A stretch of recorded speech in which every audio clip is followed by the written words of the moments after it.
हाय दोस्तों, एक नए वीडियो में आपका स्वागत है। दोस्तों, आज की कुछ बहुत ही ज़रूरी और बड़ी खबरें निकल के आ रही थी, तो मैं बोला आप लोगों के बीच शेयर कर देता हूँ। तो बहुत ही ज़रूरी खबरें हैं जो दुबई से निकल के आ रही हैं, और कुछ बहुत ही ज़रूरी और इम्पोर्टेंट खबरें हैं जो सऊदी अरब से निकल के आ रही हैं कि सऊदी अरब में काफ़ी नियम में काफ़ी बड़ा बदलाव हुआ है।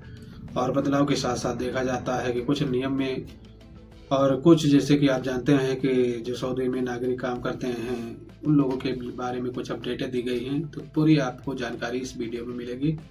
बस आप लोगों से एक छोटा सा रिक्वेस्ट रहता है कि चैनल पर पहली बार विजिट किए हैं तो चैनल को लाइक और सब्सक्राइब और अपने दोस्तों फ्रेंडों में शेयर जरूर कर देना।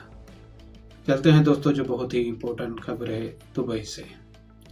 दुबई मंत्रालय की तरफ से एक बहुत ही बड़ा अपडेट दिया गया है, और इस अपडेट के मुताबिक बताया गया है कि जो लोग दुबई में काम कर रहे हैं, किसी कंपनी में काम कर रहे हैं, प्राइवेट सेक्टर में या सरकारी सेक्टर में, तो वहां पर कहा जाता है कि नियम में कुछ बड़ा बदलाव किया गया है। बदलाव के दौरान पर दोस्तों कहा जाता है कि जैसे कि आप डोमेस्टिक वर्कर में आप काम कर रहे हैं और काम करने के दौरान पर आपकी कंपनी जो आपको फैसिलिटी रहती है वो पर नहीं प्रोवाइड कराती है।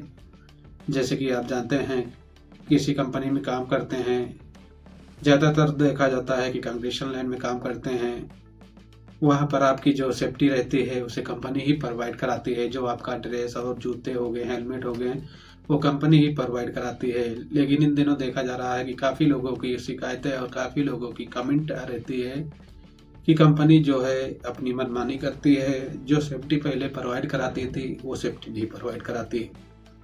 इस बात को लेकर दुबई मंत्रालय ने एक बहुत ही बड़ा अपडेट दिया है कि किसी कंपनी में अगर कंपनी लापरवाही करती है और वर्करों के साथ गलत व्यवहार करती है तो आप अपनी नज़दीकी लेबर कोड में जाकर इस बात की शिकायत दर्ज करा सकते हैं, और लेबर कोड जो है आपका मामला बहुत ही आसानी से सॉल्व कर देगा। जहां पर दूसरी इम्पोर्टेंट अपडेट शारजा से निकल के आ रही है कि शारजा में जो लोग काम करते हैं, गाड़ी जिसे ड्राइव करते हैं, तो उन लोगों के लिए एक बड़ा अपडेट जारी किया गया है।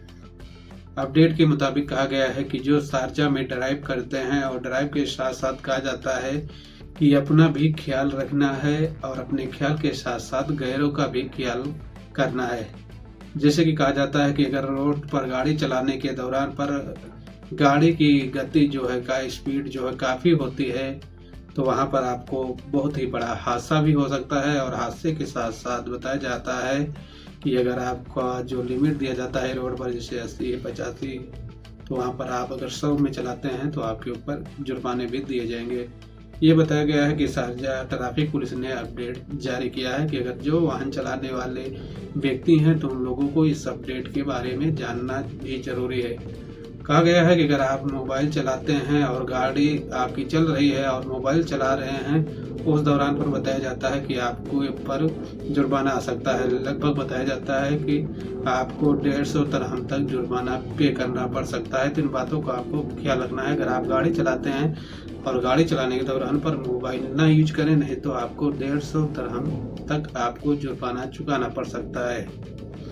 तीसरी इम्पोर्टेंट अपडेट है जो सऊदी अरब से निकल के आ रही है कि सऊदी अरब में देखा जाता है कि इन दोनों जो सऊदी अरब में कफाला सिस्टम था, जो यहाँ पर कहा गया है कि 50 साल पहले से जो कानून चल रहा था उस कानून को हटा दिया गया है।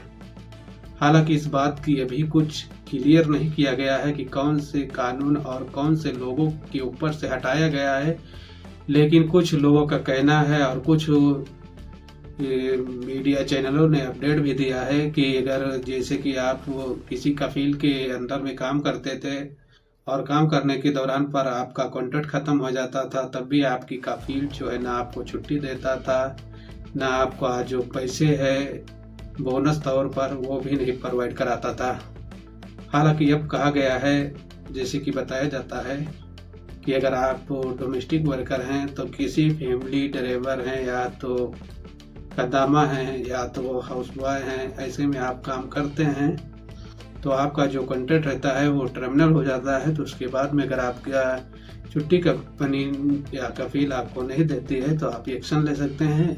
और बताया जाता है कि अगर आप वो कफील के ऊपर एक्शन लेते हैं, अगर ये एक्शन आपका राइट निकलता है, तो कहा जाता है कि आपके जो कफील रहते हैं उनके ऊपर पाबंदी लगाया जाएगा कि 3 साल तक वो कोई अपने पास वर्कर नहीं बुला सकते, उनको वीज़ा इशू करने की अनुमति जो है नहीं दी जाएगी। ऐसे में दूसरी इम्पोर्टेंट अपडेट जो निकल के आया है कि कहा गया है कि अगर जैसे कि पहले आपको घर या तो आपको कहीं किसी के पास कंजॉइंट करने के लिए, नकल कफाला के लिए कफील की अनुमति लेना पड़ता था, तो उस अनुमति को बताया जाता है कि ख़त्म कर दिया गया है। आप अपनी मर्जी से आप किसी कफील के पास आप बात कर और नकल कफाला बहुत ही आसानी से कर सकते हैं। अब कफील की इजाज़त नहीं लेना है। अगर आपको मुल्क जाना है तो आप जाकर एग्जिट फाइनल लेकर और आप अपने मुल्क के लिए सफ़र कर सकते हैं, ऐसा बताया जा रहा है।